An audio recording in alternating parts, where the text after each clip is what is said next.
ni Senate President Manny Villar. Nakatutok si Marvin Tumandao. Grandioso, malawak, alta sosyedad. Ganito bagay ilarawan ng 6,000 metro kwadradong Bahay Laurel. Mas kilalang Villa Pasensya, ang bahay ni dating Pangulong Jose P. Laurel ay pag-aari na ngayon ng pamilya Villar. Taong 1957, minadali ang pagbuo sa bahay na ito upang tuluyan ang darating na si U.S. Senator James Langley, kasama ni Pangulong Laurel na umakda ng Laurel-Langley Agreement.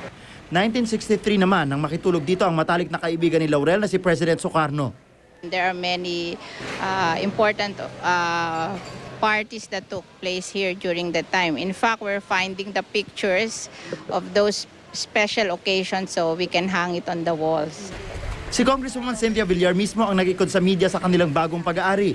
Pinanatili ang itsura ng driveway. Sa foyer naman, tanging isang lamisita at litrato ni Senador Villar ang sasalubong sa mga bisita.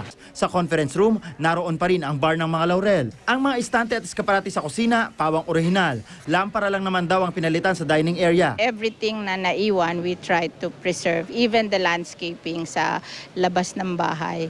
Yung mga fountain, yung mga pillars, yung mga bust. Tanging pagbabagong pansin na pansin ang bagong look ng dingding. 5 araw daw itong hinaan-paint ng sister artists na sina Ivy at Cynthia Almario. Ang tulay na ito, pinreserba rin. Plano raw nilang gawing koi pond ng tubig. Isang awarding ceremony na nga ang naganap dito. It's a privilege, it's an honor. Ako'y nagpapasalamat naman sa kanila at nagmagandang loob sila na ipagbili itong bahay na ito. Naroon upang makisaya ang ilan sa mga miyembro ng pamilya Laurel na dating may-ari ng mansyon.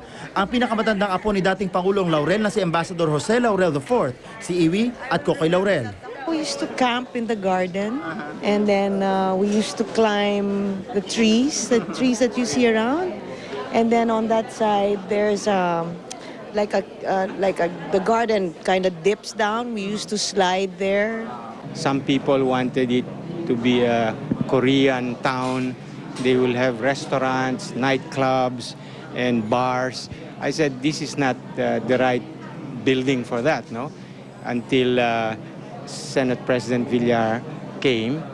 Ang desisyon daw na ipagbili ang mansyon sa mga Villar ay di lang para mapanatili ang ganda ng piraso ng lupa, kundi upang mapanatili ang isang mahalagang piraso ng kasaysayan.